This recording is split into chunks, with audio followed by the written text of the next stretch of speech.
Hier soir, tout le monde m'explique que c'est absolument formidable que Bachar el-Assad tombe, ce que je trouve sanguinaire, j'ai aucun souci là-dessus. Mais on me dit que ceux qui vont remplacer Bachar el-Assad, c'est des islamistes. Alors évidemment, j'écoute ça, tout le monde a l'air de trouver ça très bien. Il y a 10 ans, poil forcément inquiet, Vincent Herouet. Il y a 10 ans, Laurent Fabius, qui était ministre des Affaires étrangères, disait le Front Al-Nosra fait du bon travail.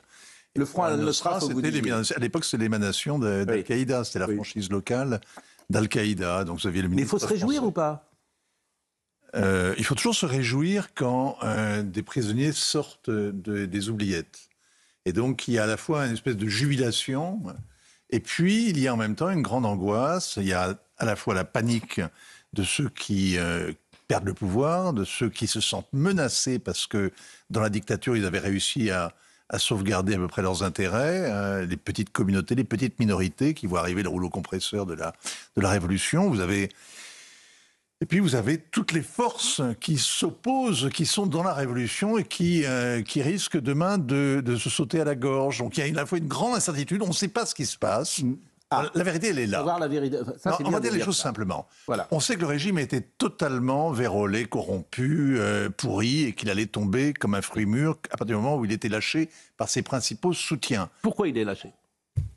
Parce que les Israéliens ont ébranlé les Iraniens, les Israéliens ont liquidé, ont décapité le Hezbollah, qui étaient les deux grands protecteurs du régime Assad, et la Russie, par ailleurs, est occupée, comme vous l'avez remarqué, en Ukraine. Donc, en fait, le régime, qui était à la fois épuisé par la guerre, qui était privé de ses ressources, parce que le pétrole est géré par les Américains désormais et par les Kurdes, et qui était en même temps totalement corrompu, le régime était un État fantôme. C'était un État fantôme, avec une Syrie qui était déjà éclatée, et qui risque de rester éclatée, parce que ce qu'on vient d'enterrer, c'est non seulement Bachar el-Assad, mais la République démocratique syrienne, le pôle du nationalisme arabe, le Baas, et même l'État centralisé, laïque, syrien.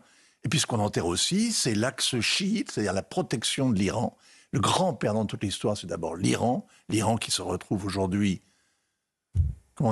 démunis. Ils ont perdu leur principale arme contre Israël. Ils avaient un pistolet pointé sur la tempe des Israéliens et ils ne l'ont plus. Ils n'ont plus rien. Bon, on va voir un sujet... Vous avez un truc... Vous savez, ça me rappelle un sketch des Inconnus où il y a un gars qui raconte... J'aurais pas fait ce parallèle. Il raconte les jeux à Beyrouth. C'est très compliqué. C'est un kaléidoscope. C'est même pas un puzzle. Là, je vais demander à Marine, je ne sais pas si on peut sortir ça. Dans les Monty Python. Un sketch célébrissime. Oui, il faudrait avoir les droits. Il y a un gars avec le périphérique. Alors, est-ce qu'on au peut... présentateur ce qui se passe à Beyrouth. Est-ce qu'on ne peut pas craindre aux portes de l'Europe la création d'un grand califat? Alors, je vais vous dire, on ne sait pas ce qui se passe. Puisqu'il a appartenu à Daesh. On sait encore moins ce qui va se passer. Est-ce que ça nous menace, quoi? Non, mais attendez. La première leçon de modestie, c'est celle-là. À chaque fois qu'il y a une révolution, que ce soit Kadhafi, que ce soit le Saddam, que ce soit Milosevic, Duvalier, à chaque fois qu'il y a une révolution, les médias sont euphoriques. On aime la révolution. Vous avez vu la belle tête qu'il a, le nouveau patron du pays. Vous avez vu ça, cette barbe, on croirait à Cuba. Il a l'uniforme, c'est un nouveau. Bon, justement. Alors, non, s'il vous plaît. Il nous plaît, on sait pas ce qui se passe en réalité. Pas de question. On sait encore moins ce qui va se passer. Pas de question, c'est Vincent qui parle. Ni remarque, d'accord. Pas de remarque non plus. Pour le moment, c'est Vincent qui explique. Mais en revanche, je voudrais qu'on voit 2 ou 3 sujets. Mais non, mais c'est le spécialiste. Alors, en revanche, écoutons. Pas idiot non plus. Écoutez. C'est l'esprit de Noël. C'est l'esprit de Noël qui doit nous guider. L'esprit de Notre-Dame. Bon, écoutons. Alors, je voudrais qu'on voit juste un sujet de Dounia Tengour, les dernières heures, qui illustre ce que vous venez de dire, et après on parlera aussi du nouvel homme fort. Fuite ou départ forcé, les spéculations autour du départ de l'ex-président syrien Bachar el-Assad ont été nombreuses ces dernières heures. Très vite, les rebelles et de nombreux civils se sont réappropriés des lieux jusque-là interdits, comme ici dans ce palais présidentiel situé dans un quartier à l'ouest de la capitale syrienne. Il est devenu arrogant et tyrannique. Il a dominé le pays pendant 13 années. Il a provoqué la faim, les meurtres, la torture et le déplacement d'enfants syriens. Aujourd'hui, nous avons enfin pu entrer dans le palais de Bachar el-Assad et il appartient au peuple désormais. Un départ salué par les Syriens, mais aussi par une grande partie de la communauté internationale. Dans une allocution télévisée, l'actuel locataire de la Maison-Blanche, Joe Biden, a fait preuve de précaution tout en souhaitant un avenir meilleur au peuple syrien. La chute du régime est un acte fondamental de justice. C'est un moment d'opportunité historique pour le peuple syrien, qui souffre depuis longtemps, de construire un meilleur avenir pour son glorieux pays. C'est aussi un moment de risque et d'incertitude. Selon les agences de presse russes, Bachar al-Assad et sa famille se trouveraient actuellement en Russie. Le pays leur aurait offert l'asile sur la base de considérations humanitaires. Il parle au conditionnel, c'est-à-dire qu'on ne sait pas s'il est effectivement à Moscou, Bachar al-Assad. Il y a deux versions qui couraient hier matin. L'une disait qu'il était passé à Budapest, l'autre en allant vers la Syrie, en allant vers la Russie, pardon.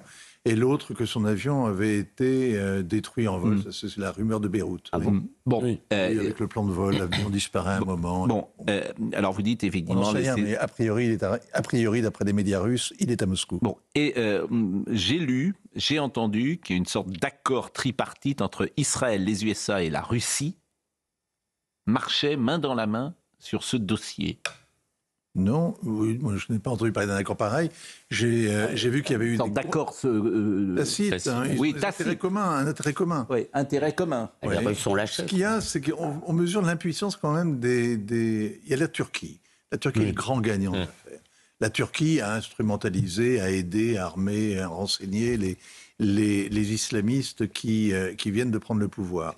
Et ils l'ont fait alors que les Américains leur demandaient d'arrêter, alors que les Russes étaient exaspérés, parce qu'il y a entre Russie, Iran et Turquie, il y a un forum de dialogue, le forum d'Astana, et ils se sont vus il n'y a pas longtemps. Mais on saura tout des manigances, trop tard d'ailleurs. Il n'y a que les historiens que ça intéresse. Non, mais vous avez raison de dire que vous avez l'honnêteté de dire qu'on ne... Il y a des gagnants, il y a des perdants pour l'instant, mais il y a surtout une très grande incertitude sur ce qui va se passer. Bon, le nouvel homme fort. D'un mot quand même, le nouvel homme fort. Je voulais qu'on voit le sujet de Solène Guillonnard sur le nouvel homme fort, celui dont vous avez parlé et qui ressemble pour vous à Fidel Castro. Abou Mohamed Al-Joani, 42 ans, est un chef islamiste à la tête d'un groupe considéré comme terroriste par les pays occidentaux. Il a mené une coalition de rebelles, auteur d'une offensive éclair qui a fait chuter le régime de Bachar el-Assad. Abou Mohamed Al-Joani est né en 1982 et a grandi à Mazeh, un quartier cossu de Damas, dans une famille aisée.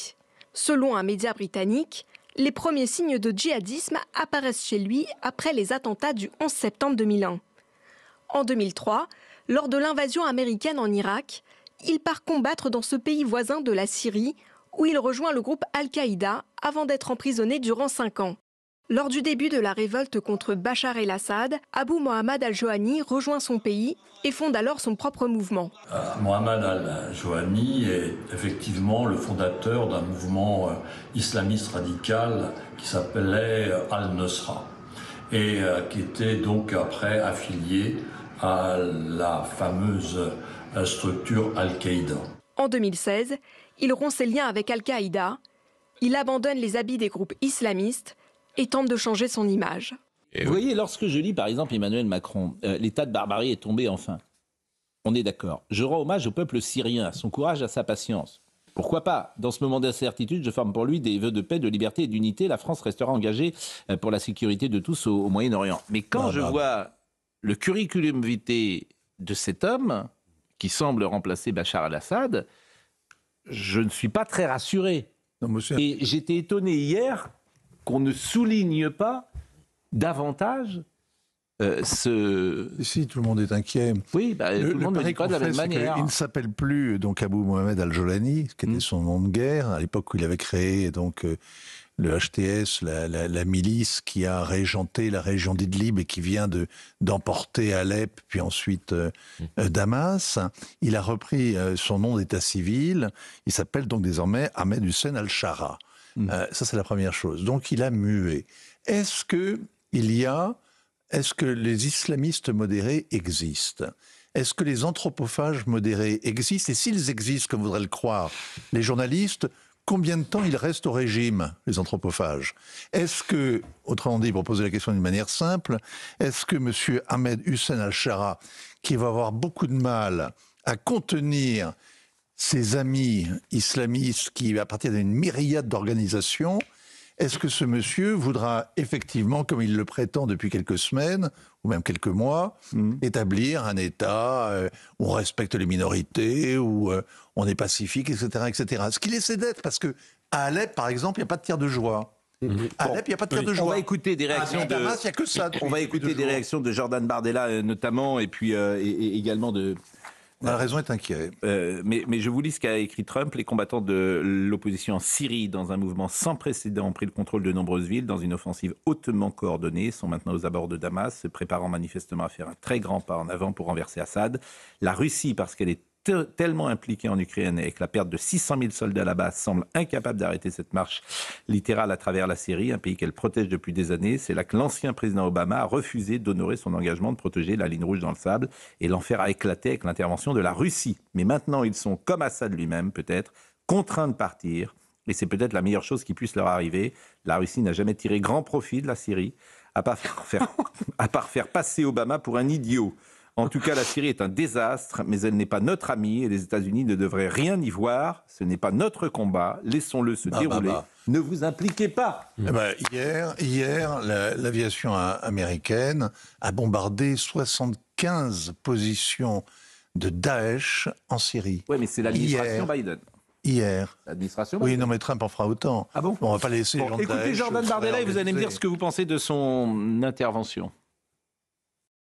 Dans quelques mois, il est possible que nous payions les conséquences de cette prise de pouvoir des fondamentalistes islamistes par des flux migratoires importants. Et moi, j'appelle d'ores et déjà aujourd'hui l'Union européenne et les différents pays de l'Union à anticiper dès maintenant le risque d'un déferlement migratoire où pourraient se glisser des terroristes islamistes.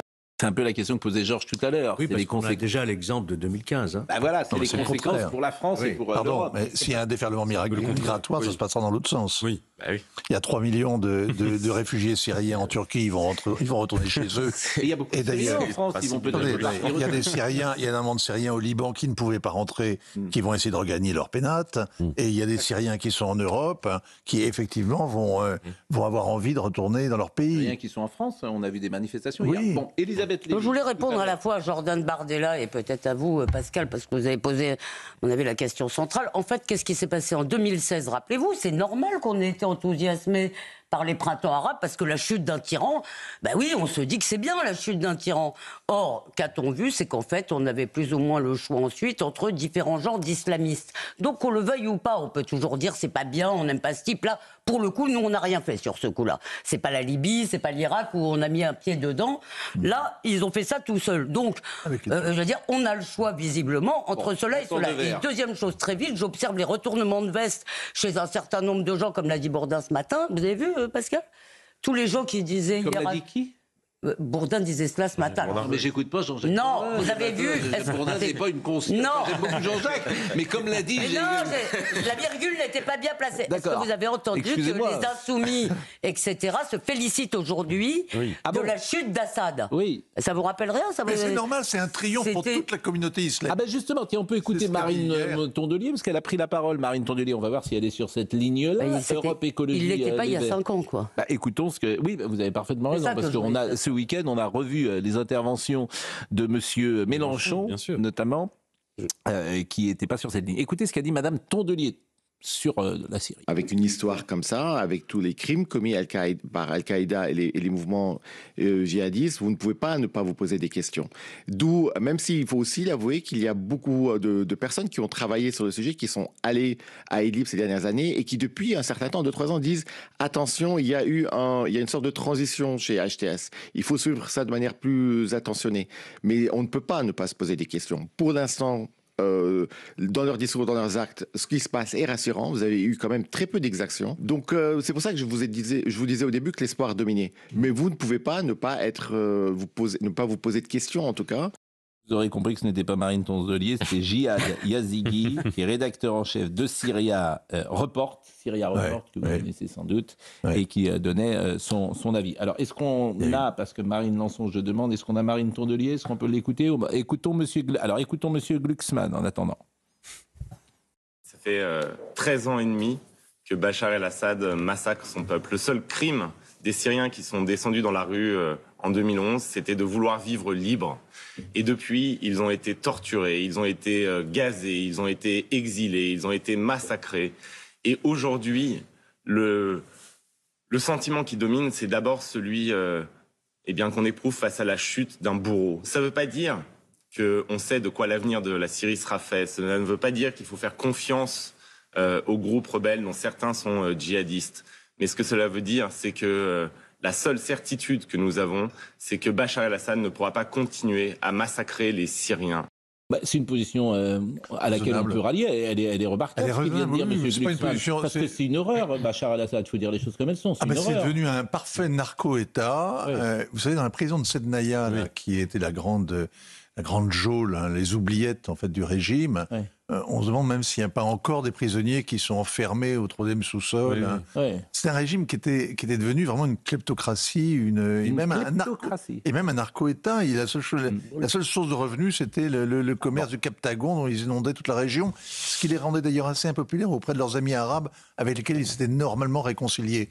Parce que ce qu'il faut comprendre quand même, c'est qu'il y a une ébullition révolutionnaire là pour l'instant dans la chute du régime, avec énormément d'acteurs sur le terrain, que personne ne sait comment celui qui est dominant, est-ce qu'il va réussir à se maintenir au pouvoir, et est-ce que cet ancien salafiste, cet ancien djihadiste va devenir un homme d'État. C'est un pari osé qu'on peut faire. Il y a plein de pays autour qui ont leur propre jeu, c'est un peu comme au Liban jadis. C'est le champ clos des affrontements régionaux. Et en dernière instance, il y a un point qui nous importe, nous, Français. Le premier point qui nous importe, ce sont les djihadistes français qui sont actuellement détenus par les Kurdes au nord. Et les Kurdes au nord, ils sont menacés par la révolution.